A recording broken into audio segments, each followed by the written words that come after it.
नमस्कार छात्रों। अभी अभी अभी हमने यानी प्रबंध काव्य के बारे में देख रहे हैं। तो आनंदवर्धन ने प्रबंध काव्य को एक श्रृंखलाबद्ध काव्य ऐसा कहा है। तो श्रृंखला जैसे हम देखते हैं और उसकी जो एक कथा वस्तु जो उन्होंने मानी है, वो कहते हैं कि वह काल्पनिक कला का भी वर्णन उसमें हो जाता है। यानी उसमें एक प्रवाह होता है। वह एक ऐसी पद्य रचना है जिसके छंद कथा सूत्र की व्याख्या में या व्याख्या से विशेष रहते हैं। उसके छंदों के क्रम को बदला नहीं जा सकता। कवि का ध्यान कथा के मुख्य सूत्र की ओर होता है। उसमें क्या है, यानी एक के बाद दूसरा, दूसरा के बाद तीसरा, जैसे हम देखते हैं यानी घर में सीढ़ियां होती है। तो यानी एक सीढ़ी बनने के बाद दूसरी बनती है, दूसरी के बाद तीसरी, जैसे हम ऊपर चलने लगते हैं तो एक को छोड़कर हम तीसरे पर नहीं जा सकते हैं। तो ऐसे जो है एक एक करके हमें जाना पड़ता है। तो ऐसे प्रबंध काव्य जो है उसमें एक श्रृंखला होती है। तो उसमें एक के बाद दूसरी श्रृंखला, दूसरे के बाद तीसरी श्रृंखला आ जाती है और इसी कारण उस क्रम को हम बदल नहीं सकते हैं। जैसे बच्चे का जन्म होने के बाद उसका विकास होता है, अचानक वो युवा नहीं बन सकता है, नहीं तो क्या हो जाता है, बीच का उसका क्रम छूट जाता है और वो अनैसर्गिक क्रिया कहा जाता है। जैसे दूध मुहा जो बच्चा कहते हैं, जैसे हम उसे कहते हैं यानी 5 महीने के बाद उसको दांत आने लगते हैं और वे दूध के दांत होते हैं ऐसे कह जाते हैं। फिर 7-8 साल के बाद उसके पहले दांत जो है झड़ने लगते हैं, नए आ जाते हैं। तो यह परिवर्तन है उसमें। और यह क्या है, एक श्रृंखला है, शरीर की एक श्रृंखला है और उसी के अनुसार चलता है। उसी तरह काव्य भी एक श्रृंखलाबद्ध होता है। उसमें अगर कोई हम खंड कर देते हैं तो उसके वह अनैसर्गिक खंडीकरण कहा जाता है। तो आगे का उसका जो क्रम है वो सही नहीं हो सकता है। इसमें कवि का ध्यान कथा के मुख्य सूत्र की ओर होता है। कवि का स्वतंत्र व्यक्तित्व प्रबंध काव्य में नहीं छलकता। तो कवि का प्रबंध काव्य जो होता है तो उसमें कवि अपने मन की कोई बात उसमें डाल नहीं सकता है। वह यानी जो है जिस पात्र का चित्रण हम कर रहे हैं, जिस पात्र को हमने प्रमुख माना है, तो उसी के अनुसार लिखना चाहिए। अपने मन के अनुसार कल्पना को यहाँ कोई आधार नहीं दिया जाता है, क्योंकि वो प्रबंध काव्य है, कल्पना का सहारा नहीं लिया जा सकता है। वो पात्रों के माध्यम से व्यक्त होता है। भारतीय आचार्य जिसे प्रबंध काव्य कहते हैं उसे पश्चिमी विद्वान यानी विषय प्रधान काव्य कहते हैं। यानी भारतीय आचार्य ने उसे प्रबंध काव्य कहा है, तो उसे पाश्चात्य विद्वान जो है विषय प्रधान कहते हैं। विषय प्रधान यानी मनुष्य में जैसे हम कहते हैं प्रेम भावना होती है, प्रेम से ही काम जो भावना हम देखते हैं, धर्म अर्थ काम मोक्ष चतुर्वर्ग फल प्राप्ति काव्य के प्रयोजन हमने देखे हैं। तो उसमें उन्होंने विषयी प्रधान और विषय प्रधान जैसे हम देखते हैं, तो यानी विज्ञान जो होता है विषय प्रधान होता है, जो निष्कर्ष निकालते हैं। और जैसे ललित साहित्य जो हम कहते हैं उसे विषयी प्रधान होते हैं, उसमें भावना होती है, लेकिन विज्ञान में वो भावना नहीं होती है। इसी कारण विषयी प्रधान और विषय प्रधान ऐसा उसका विवेचन किया जाता है। मुक्तक उस रचना को कहते हैं जो अपना अर्थ व्यक्त करने में समर्थ होता है। अग्नि पुराण में एक मुक्तक की परिभाषा करने का प्रयत्न कर दिया है कि यानी मुक्तक यानी क्या, यानी छोटा भी हो लेकिन वह अपना अर्थ स्वयं बताने में समर्थ होता है। मुक्तक श्लोक एक चमत्कारम क्षमा सतम, अर्थात मुक्तक उस रचना को कहते हैं जो रचना अर्थ करने में स्वतः समर्थ हो, जिस छंद का संबंध पूर्वापर किसी दूसरे छंद से नहीं होता। ऐसी अनुबंधहीन सच्छंद रचना अपने अर्थ द्योतक से समर्थ होती है। मुक्तक में कवि का व्यक्तित्व प्रत्यक्ष रूप से उभर कर आता है। पाश्चात्यों ने इसे विषय प्रदान, व्यक्ति प्रदान काव्य कहा है। जैसे मुक्तक जो है अपना अर्थ स्वयं सिद्ध कर देता है।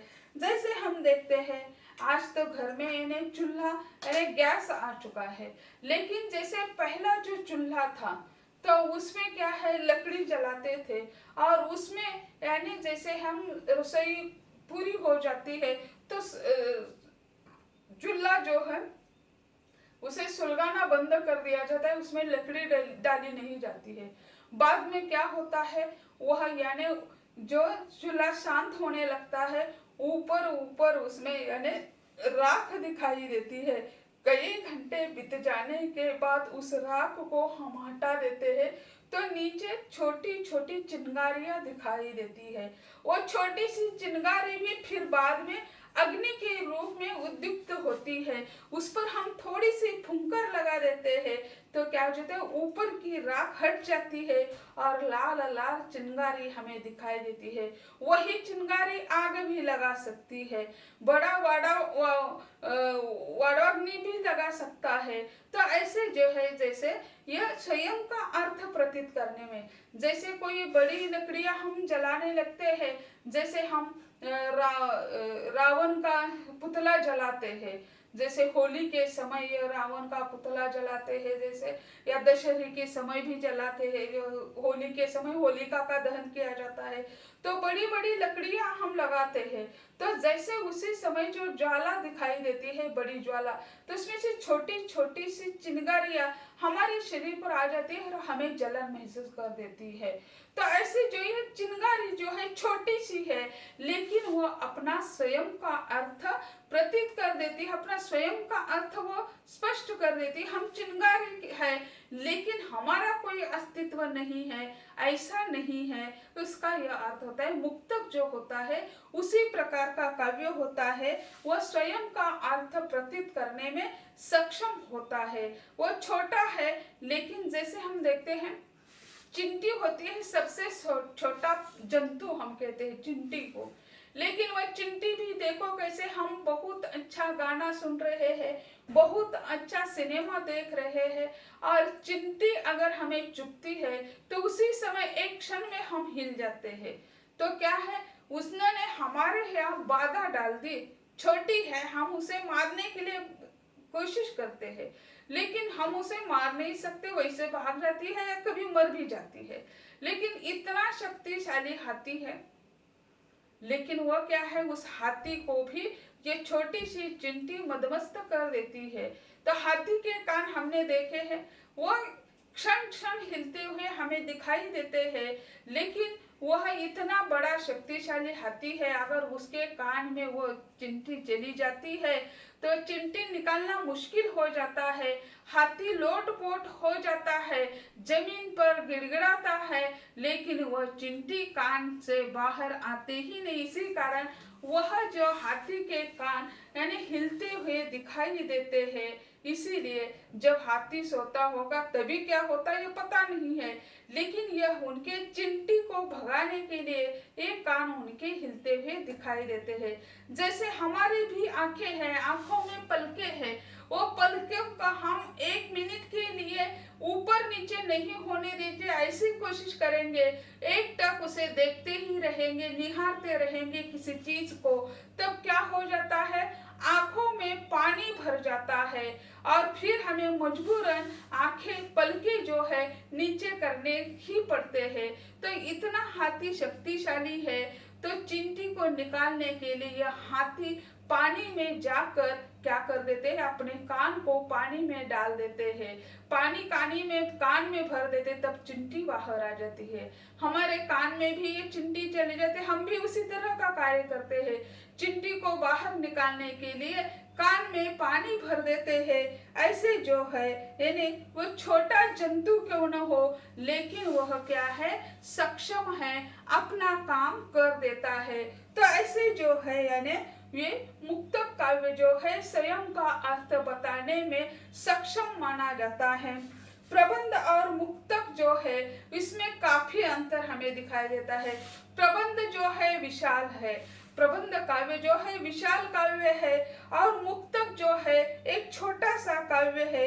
मुक्तक यानी प्रबंध का एक श्रृंखलाबद्ध काव्य है जिसकी यानी रचना विस्तृत होती है, लेकिन मुक्तक जो है अनुबंधहीन स्वतंत्र रचना है। मुक्तक का अर्थ समझने के लिए किसी पूर्व संदर्भ की आवश्यकता नहीं होती है। मुक्तक स्वयं का अर्थ बताने में सक्षम होता है। प्रबंध काव्य हम पढ़ते हैं तो उसका पहला अध्याय पढ़ना चाहिए, दूसरा अध्याय पढ़ना चाहिए, तीसरा अध्याय पढ़ना चाहिए, तब हमें चौथे अध्याय बीच में ही जाकर हम चौथे अध्याय पढ़ना प्रारंभ कर देंगे तो पहले क्या हो गया उसका कोई संबंध हमें दिखाई नहीं देता है, क्योंकि वो उनकी श्रृंखला है। लेकिन मुक्तक के लिए ये श्रृंखला की कोई आवश्यकता नहीं, वो उसमें सटीक बैठ जाता है। जैसे दिनकर जी ने उर्वशी लिखा, उस पर ज्ञानपीठ पुरस्कार भी लिखा। जैसे राम सीता लक्ष्मण वनवास चले गए लेकिन उर्मिला वहीं पे रह गई, इसका दुख कौन जाने। सीता तो अपने पति के साथ थी, उर्मिला भी लिखा है, मैथिली शरण गुप्त जी ने लिखा या सीता का चित्रण कर दिया। लेकिन यहाँ जो अच्युत पात्र है तो उसे जैसे है अच्युत यानी साहित्य से अलग रह चुके हैं, मुख्य पात्रों पर ही चित्रित कर दिया है सारा फोकस, सारा लोगों का ध्यान राम लक्ष्मण और सीता। लेकिन यहाँ उर्मिला तो घर में अकेले ब्याह कर आई हुई है, 14 साल फिर अकेले रहना पड़ा। तो यह जो है यह से अलग पात्र जो रह चुका है उस पर मैथिली शरण गुप्त जी ने लिखा है। तो यह जो है उर्वशी उर्मिला या यशोधरा देखते हैं हम, तो यहाँ यानी मुख्य पात्र नहीं लेकिन गौण पात्र है, लेकिन गौण पात्र होते हुए भी मुख्य पात्र की तरह वो अपना काम करते हुए दिखाई देते। उसी तरह मुक्तक जो है अनुबंधहीन है, उसके लिए पहले अध्याय की या पहले श्रृंखला की कोई जानकारी लेने की आवश्यकता नहीं होती है। लेकिन प्रबंध काव्य में ऐसा नहीं होता है, प्रबंध काव्य में हमें एक सीढ़ी के अनुसार ही जाना पड़ता है। प्रबंध काव्य विषय प्रधान काव्य है तो मुक्तक प्राय व्यक्ति प्रधान काव्य है। यह विषय प्रधान है तो यह व्यक्ति प्रधान है, एक व्यक्ति का, जैसे मैंने उदाहरण दिया उर्मिला का हो यशोधरा का हो, वह क्या है एक व्यक्ति प्रधान है, व्यक्ति का चित्रण उसमें किया हुआ है तो उस व्यक्ति के व्यक्तित्व के पहलू उसमें चित्रित हो जाते हैं। तो ऐसे जो है यानी ये व्यक्ति प्रधान और विषय प्रधान प्रबंध में सारे व्यक्तियों को समाज का चित्रण हो जाता है। लेकिन यहाँ यानी जो है मुक्तक काव्य में उस व्यक्ति का ही चित्रण हो जाता है और वो व्यक्ति ही अपने चरित्र को विकसित कर देती है, उसको किसी की सीढ़ी की आवश्यकता नहीं होती है, किसी श्रृंखला की आवश्यकता नहीं होती है। प्रबंध काव्य में जीवन के सर्वांग का चित्रण किया जाता है, यानी प्रबंध काव्य में जीवन के प्रारंभ से जीवन के अंत तक का चित्रण होता है। लेकिन यह जो मुक्तक है, मुक्तक में कोई ऐसी नहीं आवश्यकता नहीं है, किसी एकाध घटना का चित्रण उसमें होता है। यानी जैसे हम महाभारत ले लीजिए, रामचरितमानस ले लीजिए या रामायण ले लीजिए। रामायण का क्या है, राम के जन्म के पहली की स्थिति से राम जब वैकुंठ चले ने राम का अंत जो है वहां तक का चित्रण उसमें हो चुका है। लेकिन दूसरे कोई खंड काव्य उसमें हम लेते हैं या जैसे मुक्तक काव्य लेते हैं तो उसमें किसी एकाध प्रसंग का चित्रण उसमें हो चुका है। तो ऐसे जो है प्रबंध काव्य में जीवन के संपूर्ण चित्रण होते हुए दिखाई देते हैं। मुक्तक में ऐसी विविधता नहीं होती है, यानी मुक्तक में एकाध रस का ही उसमें चित्रण होता है, एकाध रस का ही परिपूर्ण होता है। लेकिन प्रबंध काव्य में 9 रसों का पूरा परिपाक होना चाहिए। खंड काव्य में भी उसी तरह की स्थिति है, खंड काव्य में भी एक रस की अनिवार्यता मानी है, लेकिन महाकाव्य जो है उसमें यानी सभी रसों का परिपाक होना अनिवार्य माना जाता है। मुक्तक में ऐसी कोई बाधा नहीं है, मुक्तक में एक रस हो तो भी चल सकता है। प्रबंध काव्य एक प्रवाह को लेकर चलता है, परंतु मुक्तक में पूर्व पीठिका की कल्पना करनी पड़ती है। यानी प्रबंध काव्य का एक प्रवाह लेकर चलता है, यानी प्रारंभ से अंत तक उन्हें चलना है। लेकिन ऐसे मुक्तक में ऐसा कोई बंधन नहीं है। प्रबंध काव्य का क्षेत्र व्यापक है, उसमें मुक्तक समा सकता है, परंतु मुक्तक से मुक्तक में प्रबंध समा नहीं सकता है। यानी प्रबंध और मुक्तक, जैसे हम कहते हैं ना, बड़ी बिल्ली के लिए जाने के लिए अलग दरवाजा बनाना, छोटी बिल्ली के लिए जाने के लिए अलग दरवाजा बनाना, ये कोई आवश्यकता नहीं है। जैसे बड़ी बिल्ली के लिए दरवाजा हम बना देते, उसमें छोटी जा सकती है, लेकिन छोटी बिल्ली के लिए हम दरवाजा बना देते हैं या छिद्र बनाते हैं, तो उसमें बड़ी बिल्ली नहीं जा सकते। दोनों के लिए अलग अलग यानी ये छिद्र बनाने की आवश्यकता नहीं है। तो मुक्तक में यानी प्रबंध तो समा नहीं सकता, लेकिन प्रबंध में मुक्तक समा सकता है, ऐसा कहा जाता है। भारतीयों ने मुक्तक को प्रबंध काव्य का सोपान माना है ना।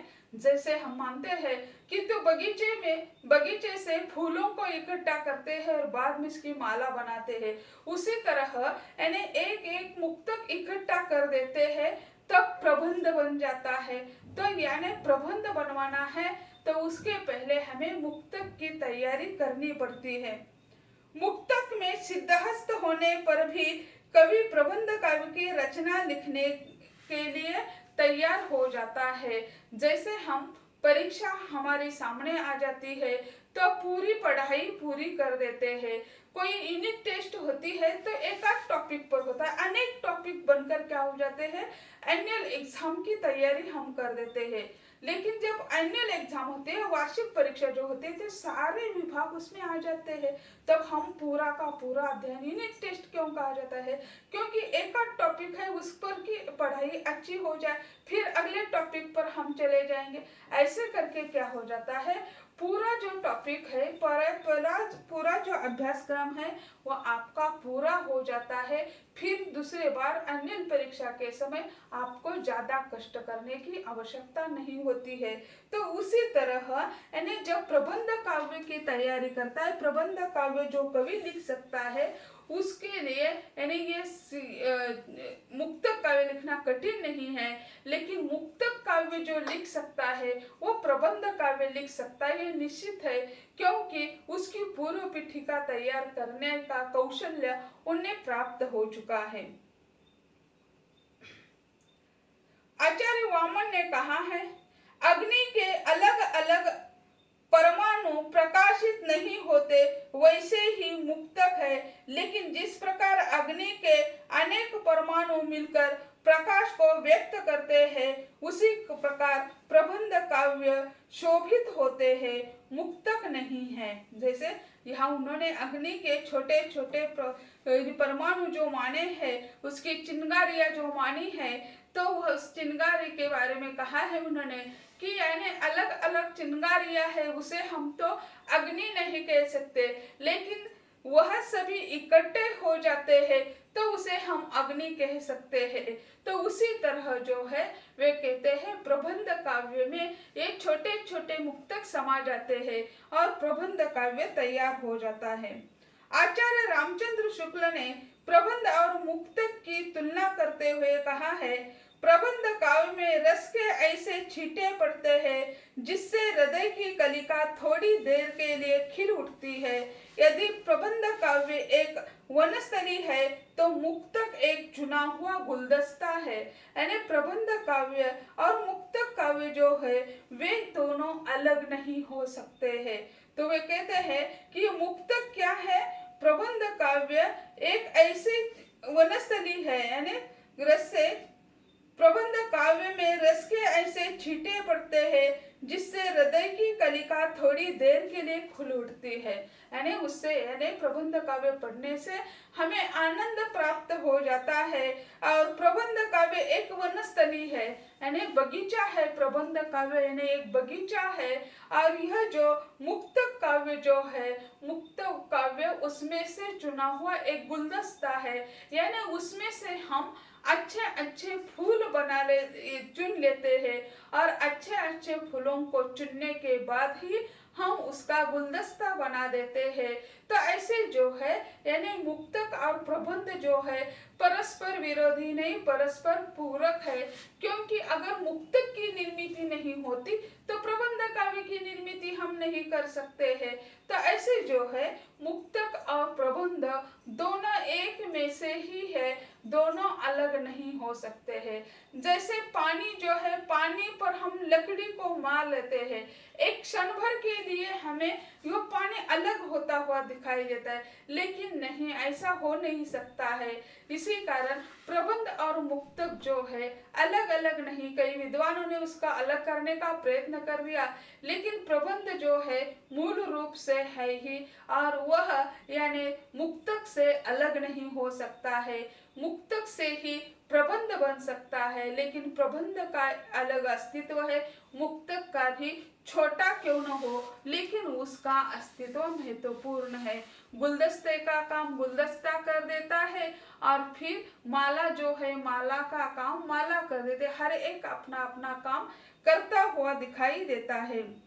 जैसे पाश्चात्य भारतीय विद्वानों ने काव्य के जो भेद बताए हैं, जैसे यानी गद्य, पद्य और चंपू काव्य, और गद्य के तो अनेक भेद हो गए, लेकिन पद्य में जैसे प्रबंध और मुक्तक ऐसे भेद किए, और प्रबंध और मुक्तक ऐसे भेद करने के बाद प्रबंध काव्य के महाकाव्य, खंड काव्य और काव्य ऐसे भेद हो चुके, मुक्तक के बाद में भेद नहीं हो चुके हैं।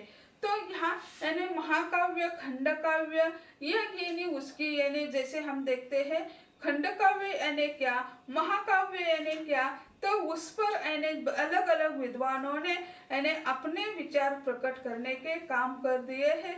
तो महाकाव्य यानी जैसे हम देखते हैं, तो महाकाव्य यानी एक विशिष्ट व्यक्ति के लिए लिखा जाता है, उसमें जो व्यक्ति चरित्र व्यक्ति जो होता है पुरुषोत्तम होने चाहिए, जैसे एक आदर्श समाज के लिए आदर्श प्रतीत होने वाला चाहिए।